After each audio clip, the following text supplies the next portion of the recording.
YouTube के सभी दोस्तों को मेरा नमस्कार। आप सभी का एक बार फिर से अपने चैनल पे स्वागत करता हूँ। जैसा कि आप जानते हैं, मेरे चैनल का नाम है मेरे शब्द मेरी पहचान। आप मुझे जो है वो ढूंढ सकते हैं इस टाइटल के साथ यूट्यूब के ऊपर। तो कोशिश करता हूँ कि हर संडे को एक वीडियो जो है वो मैं यूट्यूब पे अपलोड करूँ, और आज संडे है तो एक और वीडियो जो है वो आपके समक्ष लेके आया हूँ। आज सुबह फेसबुक पे मैंने एक अपनी पोस्ट शेयर की थी, उससे रिलेटेड ही आज का वीडियो होने वाला है। मैंने उसमें ये लिखा था कि किस्मत जो है वो हर एक इंसान की लाइफ में जो है वो एक बार हर एक इंसान का दरवाज़ा जो है वो खटखटाती है। फ़र्क सिर्फ इतना होता है कि कभी हम वक्त पे नहीं होते और कभी वक्त हमारा नहीं होता। कहने का मतलब मेरा ये था कि किस्मत सभी की एक जैसी होती है। ऐसा नहीं है किसी की अच्छी है किसी की बुरी है, पर हम लोग क्या है कि पहचान नहीं पाते हैं। कभी वक्त पे हम नहीं होते और कभी वक्त हमारा नहीं होता। ऐसी कुछ चीज़ें होती हैं जिसकी वजह से जो है वो हम कुछ हासिल नहीं कर पाते हैं, और अल्टीमेटली जो है वो हम अपनी किस्मत को जो है वो उसके लिए रिस्पॉन्सिबल मानने लग पड़ते हैं कि शायद मेरी किस्मत ही ऐसी है, इसीलिए मुझे जो है वो ये चीज़ नहीं मिली है। तो ये तो एक एक्सक्यूज़ है, मुझे लगता एक बहाना है। अब हमें कैसे पता कि हमारी किस्मत में क्या लिखा था? हम जनरली ये कह देते हैं कि यार ये चीज़ मुझे मिलनी चाहिए थी पर नहीं मिली शायद, तो ये मेरी किस्मत में नहीं थी। ऐसा नहीं होता है। हो सकता है कि आपकी किस्मत में ये लिखा हो कि आप इस चीज़ को पाने के लिए संघर्ष करेंगे, स्ट्रगल करेंगे, तभी आपको ये चीज़ मिलेगी। हम ये चीज़ नहीं सोचते हैं। हम ये मतलब एक बहाना समझ के जो है वो ये छोड़ देते हैं, मतलब एफर्ट करना छोड़ देते हैं कि शायद मेरी किस्मत में नहीं था। बट हमें पॉजिटिवली अगर हम सोचें and with an optimistic approach if we think, then हमें ये सोचना चाहिए कि हो सकता है हमारी किस्मत में ये लिखा हो कि नहीं, अभी तेरे को एक और कोशिश करनी थी, तब उसके बाद तुझे ये चीज़ मिलनी थी। पर हम ये नहीं सोचते हैं और अल्टीमेटली जो है वो हम अपॉर्चुनिटी को खो देते हैं। तो दोस्तों, आज का जो मेरा एपिसोड है वो है अपॉर्चुनिटी के ऊपर। अपॉर्चुनिटी क्या है? मौका है, चांस है। अपॉर्चुनिटी को हम दूसरे शब्दों में बोल सकते हैं कि एक चांस, एक अवसर है जो कि हर एक इंसान के जीवन में आता है। अब कौन उसको पहचान पाता है और उसके अकॉर्डिंग जो है वो उस अपॉर्चुनिटी को अवेल कर पाता है, और कौन उस अपॉर्चुनिटी को जो है वो नहीं पहचान पाता और उसको छोड़ देता है और उसका जीवन जो है वो बदल जाता है। आई थिंक सबसे पहले आज मैं ज़्यादा डिटेल में नहीं जाऊंगा क्योंकि एपिसोड थोड़ा लंबा हो जाता है। सबसे पहले ये समझते हैं कि अपॉर्चुनिटी क्या है। एक छोटे से प्रसंग के साथ इसको समझने की कोशिश करेंगे हम। एक व्यक्ति है जो कुछ गिफ्ट लेने के लिए एक दुकानदार के पास जाता है, दुकान में, शॉप में, गिफ्ट सेंटर में जाता है रादर।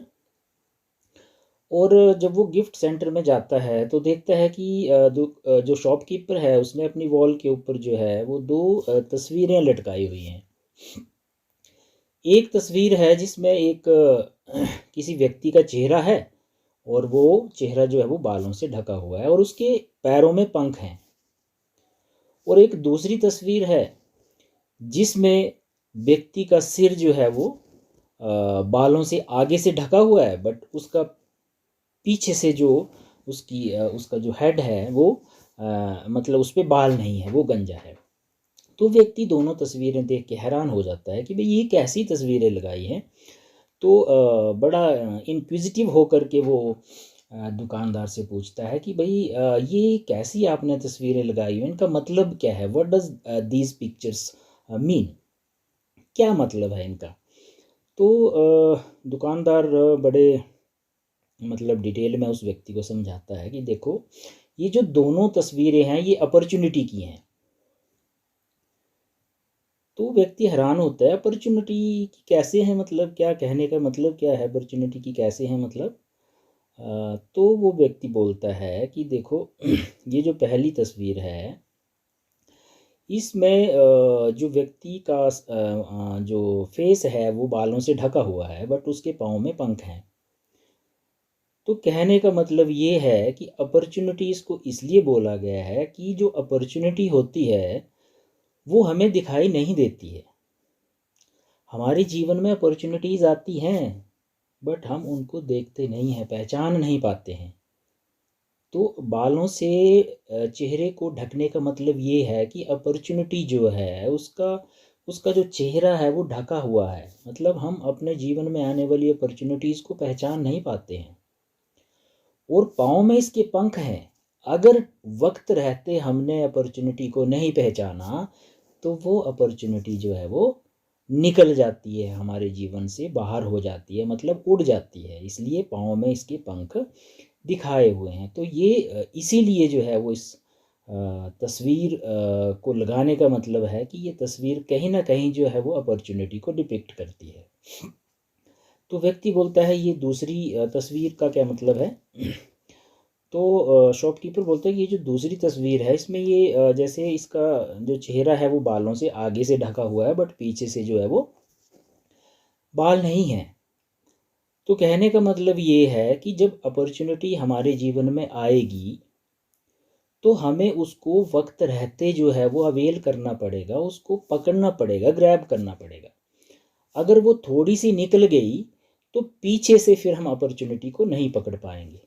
तो ये पिक्चर डिपिक्ट करती है कि आगे बाल हैं, अगर हम आगे से पकड़ेंगे तो हम अपॉर्चुनिटी को पकड़ लेंगे, उसको ग्रैब कर पाएंगे। और अगर अपॉर्चुनिटी कहीं निकल गई तो पीछे से हम उसको नहीं पकड़ पाएंगे, इसलिए पीछे से उसके बाल नहीं दिखाए गए हैं। तो वो व्यक्ति जो है वो अब पूरी तरह से समझ आता है कि सही मायने में ये these two pictures are really depicting the meaning of opportunity and chance.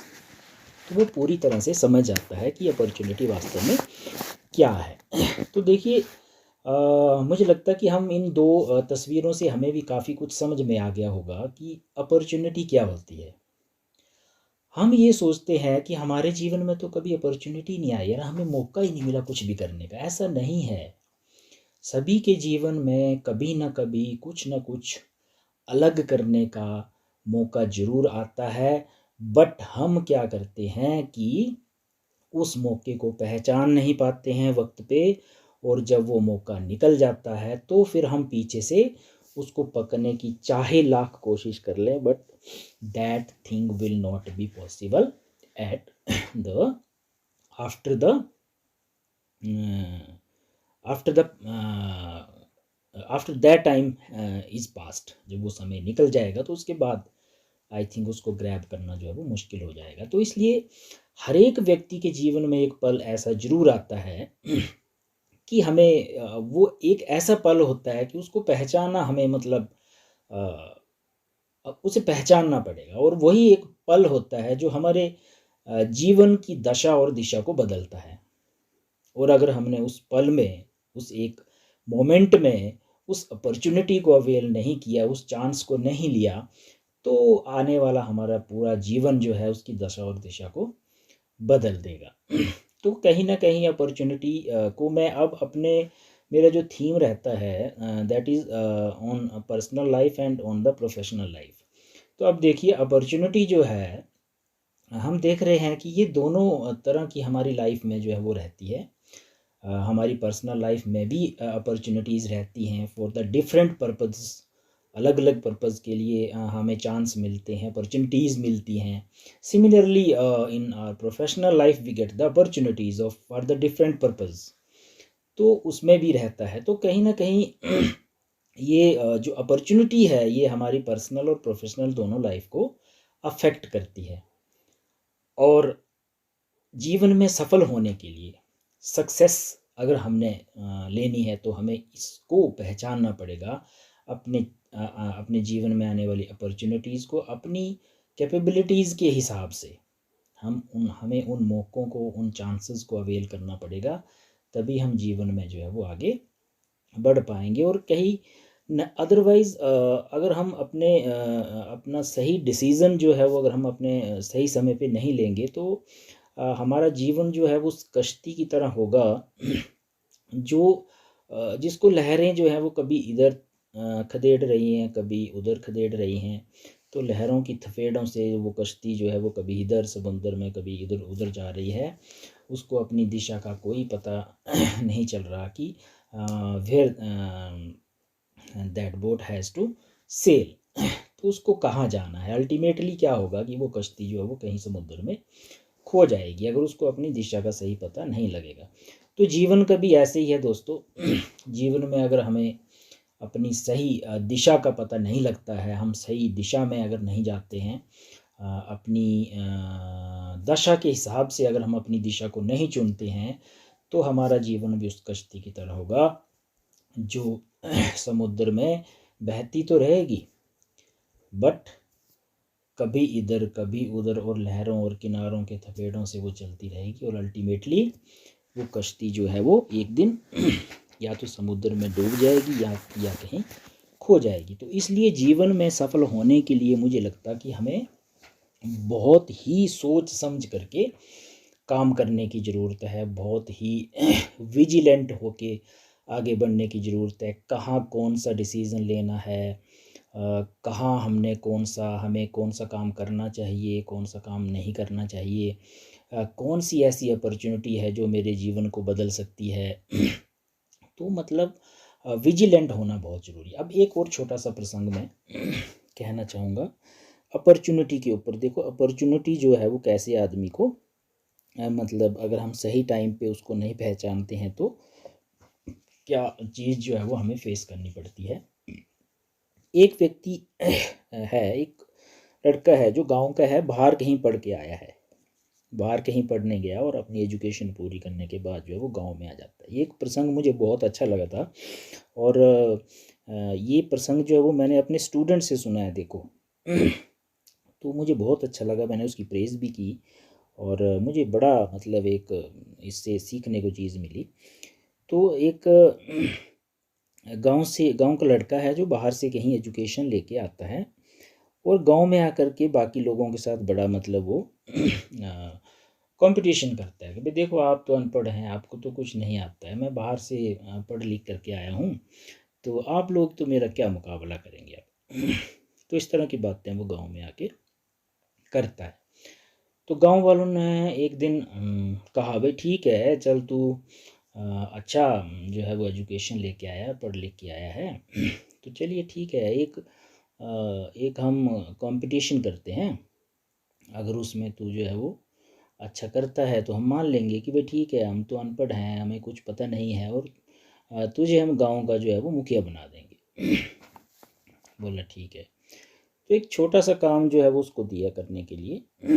बोला कि एक यहाँ पे एक गौशाला है, उसमें जो है वो अंदर 3 बैल बांधे हुए हैं और 3 बैल जो हैं वो तीनों बैल जो है वो एक एक करके बाहर निकलेंगे और तूने तीनों में से किसी एक बैल को उसकी पूंछ से पकड़ना है। अगर तूने पकड़ लिया तो हम मान लेंगे कि सही मायने में तू बहुत एक्टिव है, तू बहुत पढ़ा लिखा है और तुम्हें हम अपने गांव का मुखिया बना सकते हैं। वो सोचने लगा कि गांव वाले सही मायने में मूर्ख हैं भाई, ये मतलब मैं तो बोल रहा था कि अनपढ़ हैं बट सही मायने में ही अनपढ़ हैं। देखो मेरे लिए क्या काम सिलेक्ट किया इन्होंने, भला ये काम मैं मतलब क्यों नहीं कर पाऊँगा। भाई 3 बैल हैं, उनमें से किसी एक को पूंछ से पकड़ना है तो ये कोई बड़ी बात नहीं है। तो पहले तो वो मतलब वो सोचने लगा कि बताने लगे भाई ये काम तो मतलब मेरे लेवल से बहुत नीचे है। तो ये क्या काम है, कुछ और बताना था। नहीं, बोला पहले अगर तू ये कर लेगा तो फिर और भी सोचेंगे। अल्टीमेटली जो है वो टाइम फिक्स किया गया, सभी लोग आ गए, तो बैल अंदर थे, वो बाहर खड़ा हो गया। भाई तूने किसी एक बैल को जो है वो उसकी पूंछ से पकड़ना है। अब सबसे पहले अंदर से जो है वो एक बैल को छोड़ा गया। तो जब बैल बाहर आया तो मतलब बैल इतना मरियल था, इतना कमज़ोर था कि उससे ठीक से चला भी नहीं जा रहा था। तो वो बड़ी मुश्किल से बैल जो है वो बाहर की तरफ धीरे धीरे आराम से जो है वो आता है और उस लड़के के आगे से जो है वो निकलने लगता है। अब लड़का सोचता है कि यार ये तो मरियल सा बैल है और बिल्कुल मतलब आराम से चल रहा है, इसको तो मैं बड़ी आसानी से पकड़ लूँगा, और अगर मैंने इसकी पूंछ पकड़ी तो लोग कहेंगे कि यार ये तो मतलब क्या किया तूने, ये तो मरियल से इसकी तो कोई भी पूंछ पकड़ सकता था, तो ये कोई तूने बड़ा काम नहीं किया। तो लड़के ने सोचा कि इसको छोड़ देता हूँ मैं, इसकी अगर मैंने पूंछ पकड़ी तो मेरी बेइज्जती हो जाएगी। तो उसने उस बैल को जाने दिया। चलिए फिर उसके बाद जो है वो दूसरे बैल की बारी आई। तो अंदर से जब दूसरे बैल को छोड़ा गया तो दूसरा बैल इतना एक्टिव था, इतना फास्ट था कि अंदर से वो इतनी तेज गति से आया कि उस लड़के की आंखों के सामने से जैसे तीर निकल गया। मतलब उसको पता ही नहीं चला कि कब बैल अंदर से निकला और कब उसके सामने से गुजरता हुआ दौड़ता हुआ निकल गया। उसको चांस ही नहीं मिला कि वो उस बैल के आगे उस बैल की पूंछ को हाथ लगा पाए, इतनी तेज दौड़ा। तो अब लड़के ने सोचा कि यार ये तो गड़बड़ होगी, ये तो मैं इसकी तो पूंछ पकड़ नहीं पाया, ये तो बहुत फास्ट निकल गया। तो कहीं मैंने पहले बैल को ना पकड़ करके कहीं गलती तो नहीं कर ली। पर नहीं, फिर भी उसने सोचा चलो कोई बात नहीं, एक मरियल सा था, एक फास्ट था, तो अब एक और बैल है उसको तो मैं आसानी से जो है वो पकड़ लूँगा। तो अंत में जो है वो फिर तीसरे बैल को जो है वो अंदर से छोड़ा गया। जब तीसरा बैल जो है वो लड़के के सामने आया, बैल वो नॉर्मल था, न ज़्यादा फास्ट न ज़्यादा जो है वो स्लो, तो नॉर्मल एक चाल में जो है वो लड़के के सामने आया। और हैरान करने वाली चीज़ ये थी उस वक्त कि उस बैल की पूंछ ही नहीं थी। तो देखिए मतलब कहने का ये है कि अब वो लड़का जो है वो हक्का बक्का रह गया, हैरान रह गया कि अब वो क्या करे। 3 अपॉर्चुनिटीज़ जो है वो लड़के के पास थी, बट तीनों की तीनों अपॉर्चुनिटीज़ को वो हासिल नहीं कर पाया, क्योंकि उसने वक्त पे सही डिसीज़न नहीं लिया। अगर वो वक्त पे सही डिसीज़न ले लेता, वो पहले ही बैल की पूंछ पकड़ लेता, तो वो सफल हो जाता। बट उसने वक्त गंवा दिया, समय गंवा दिया। वो चाहे उसका अहंकार था, चाहे उसकी मतलब इस तरह की सोच को हम मान लें, जो भी चीज़ रही हो, बट कहीं ना कहीं उसने तीनों अपॉर्चुनिटीज़ को हाथ से गंवा दिया। और गांव वालों के सामने जो है वो उसको क्षमा मांगनी पड़ी कि भाई सही बात है कि मैं पढ़ा लिखा ज़रूर हूँ, बट मैं पूरी तरह से जो है वो शिक्षित मैं अपने आप को नहीं कह सकता। आप सभी लोग जो हैं वो मुझसे ज़्यादा पढ़े लिखे हैं, मुझसे ज़्यादा ज्ञानी हैं, और अभी मैं आप लोगों के बीच में ही रहूँगा और इन सारी चीज़ों को सीखूँगा। तो देखिए जीवन भी इसी तरह से है कि कब हमारे जीवन में कौन सी अपॉर्चुनिटी आ रही है, और हम उसको छोटा या बड़ा मान करके अगर हम उसको छोड़ रहे हैं कि ये तो मेरे काम, मैं तो इतना मतलब पढ़ा लिखा हूँ, मैं ये छोटा सा काम क्यों करूँगा, या ये तो मेरे लेवल का नहीं है। तो इस तरह से अगर हम जीवन में करते जाएंगे तो आई थिंक जो है वो सक्सेस मिलना बहुत मुश्किल है। इसलिए अपॉर्चुनिटीज़ को समझना एक बहुत इम्पोर्टेंट जो है वो टॉपिक है। इसको हम हल्के में ना लें कि अपॉर्चुनिटी के ऊपर बात करनी है। नहीं, ये मैंने पहले ही कहा है कि ये जो चीज़ें होती हैं, ये जो वक्त होता है, ये जो कुछ पल होते हैं, कुछ चीज़ें होती हैं जो मतलब एक पल होता है इससे हमारा जीवन बदल जाता है। बड़े बड़े साइंटिस्ट हुए, बड़े बड़े जो है वो हमारे एजुकेशनिस्ट हुए, बड़े बड़े ऋषि मुनि हुए, तो एक पल ने जो है वो कईयों की ज़िंदगी को बदल दिया। तो देखिए न्यूटन का हम सभी के सामने एग्जाम्पल है कि वो भी किस तरह से उसने जो है वो चीज़ें जो है वो डिस्कवर की हैं। और भी बहुत सारे जो है वो लोग हैं जिनको मतलब कहीं ना कहीं से इंस्पिरेशन मिली और उस इंस्पिरेशन को उन्होंने पकड़ा और वहीं से जो है वो चीज़ों को नई चीज़ें जो है वो हमारे सामने लेके आए। तो कहने का मतलब ये है कि हमें जीवन में थोड़ा सा समय का महत्व, इम्पोर्टेंस ऑफ टाइम, उसको देखना है। एक कहावत है, struck the iron when it is hot. लोहा जो है वो गर्म होगा, उसको अगर हम चोट मारेंगे तभी उसको फर्क पड़ेगा। अगर ठंडा हो गया तो फिर उसको चोट मारने का कोई फ़ायदा नहीं। कहने का मतलब ये है कि avail the opportunity when it is before you. वो अपॉर्चुनिटी छोटी है बड़ी है, doesn't matter that thing, you have to avail that. उससे आपको कुछ हासिल होता है या नहीं होता है, that is the separate issue, but you must avail the opportunity that is before you. And there are so many opportunities, and I think we should go for all that. And that there will be an opportunity, there will be a moment which will change the direction of your life, which will change your life. But वो करने से पहले आपको हर एक opportunity को avail करना पड़ेगा।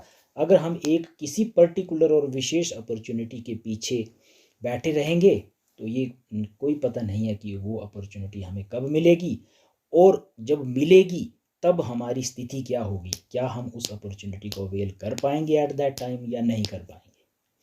इसलिए एक खास अपॉर्चुनिटी की तलाश की उसमें वेट में हम ना बैठें, जो भी हमारे सामने है उसको हम अवेल करें और आगे बढ़ते जाएं। जीवन में बहुत मौके आते हैं, तो आगे बढ़ने के बहुत सारे अवसर हैं, बट अवसर को पहचानना और सही समय पे उसके अकॉर्डिंग अपने आप को बनाना जो है वो बनाएं, तभी हमें जीवन में जो है वो सफलता मिल सकती है। तो अपॉर्चुनिटी के ऊपर एक छोटा सा एग्जांपल मैं अपनी पर्सनल एक्सपीरियंस जो है वो आप लोगों के साथ शेयर करना चाहूँगा। और बड़ी आई थिंक आपको ये जो मैं अभी एक्सपीरियंस बताने जा रहा हूँ ये आपको बड़े ध्यान से सुनना चाहिए।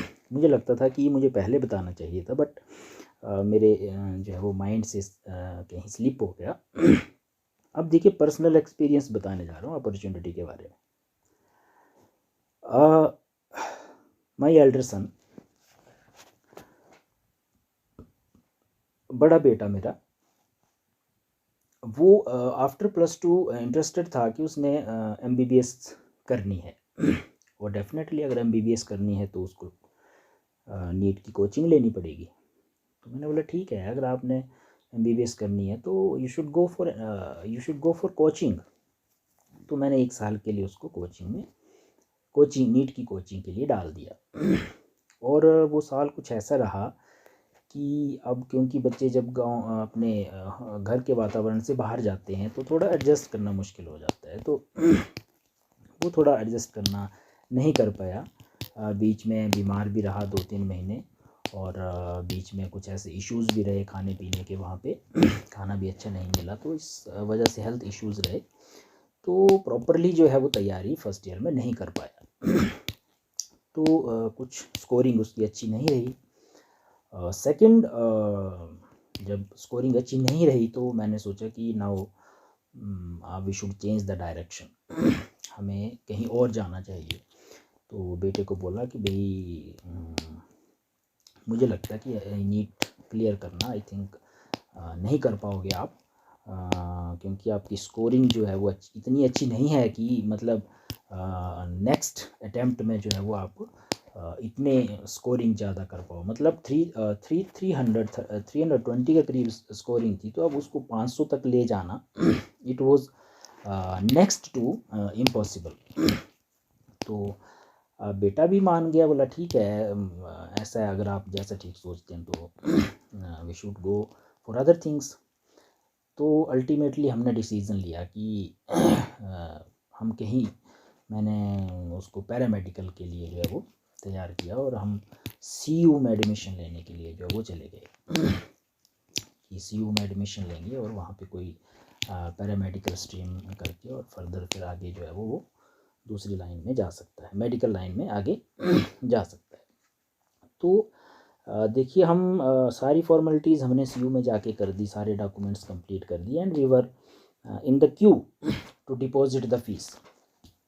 कोर्स करने के लिए हम लाइन में थे, बेटा लाइन में था, फीस डिपॉजिट करना था, मतलब लास्ट जो है वो प्रोसेस का लास्ट स्टेप था। और जब बेटा जो है वो काउंटर से 3 स्टेप जो है वो पीछे था, तो एकदम से वो क्यू से बाहर आ गया, लाइन से बाहर आ गया। मैंने बोला क्या हुआ? बोला मैंने फ़ीस डिपॉजिट नहीं करवानी है। मैंने बोला क्या बात होगी, क्यों नहीं करवानी है? बोला नहीं, मैंने नहीं करना है पैरामेडिकल, ये नहीं करना है मैंने। मैंने बोला क्या कर रहा है यार, इस सारा कुछ हमने कर दिया है, अब तो जस्ट फीस जमा करवानी है और काउंटर पे हैं, we were at the counter now, और इस टाइम पे बोल रहा है नहीं करना है। तो क्या करना है फिर? ये नहीं करना है तो क्या करना है? बोला मैंने ड्रॉप करना है, एक और ड्रॉप करना है और मैंने नीट ही क्लियर करना है। तो मैं शॉक्ड था, अमेज्ड, आई वॉज अमेज्ड कि भाई इस स्टेज पे आके अभी बोल रहा है कि मैंने जो है वो ड्रॉप करना है और एक और ड्रॉप करना है और नीट क्लियर करना है। मैंने उसको समझाया बेटा नहीं, it is not, I think it is not possible कि 3:30 से कोई जो है वो 5:30 तक पहुंचाए, इतना नहीं होता है एक साल में। बोला नहीं, आई हैव टू डू।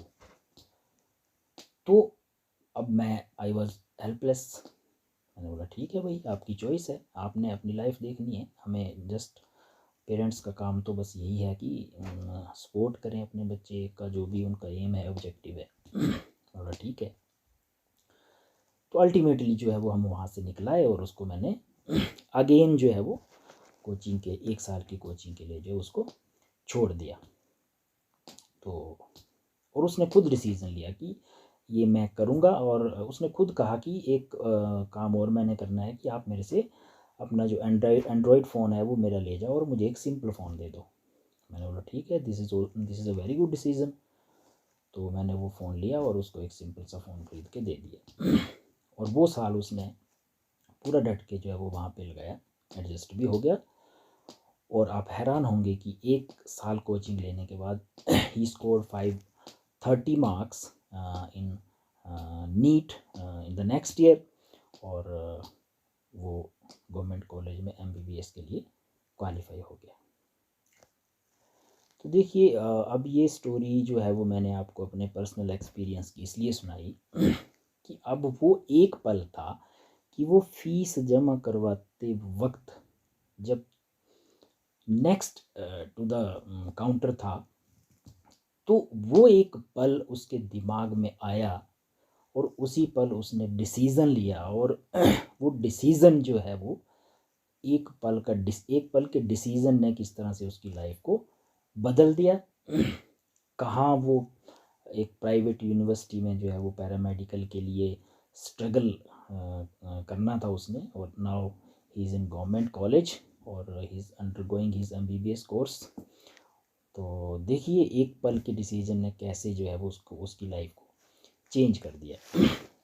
तो ऐसे छोटे छोटे दृष्टांत, ऐसे छोटे छोटे जो इलस्ट्रेशंस हैं वो बहुत सारे हमारे सामने हैं। ना केवल मेरा अपना एक्सपीरियंस की मैं बात कर रहा हूँ, ऐसे बहुत सारे एक्सपीरियंस बहुत सारे बच्चों के साथ होते हैं।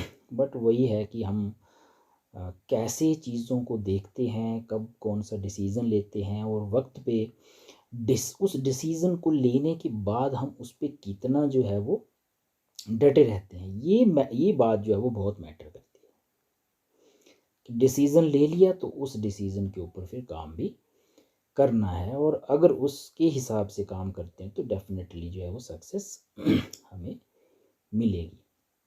तो ये आज के एपिसोड में आई थिंक कुछ एपिसोड्स मेरे लंबे हो जाते हैं, बट मुझे लगता है कि ये कुछ ऐसी चीज़ें होती हैं जिनको 10-15 मिनट में जो है वो क्लियर करना बहुत मुश्किल हो जाता है।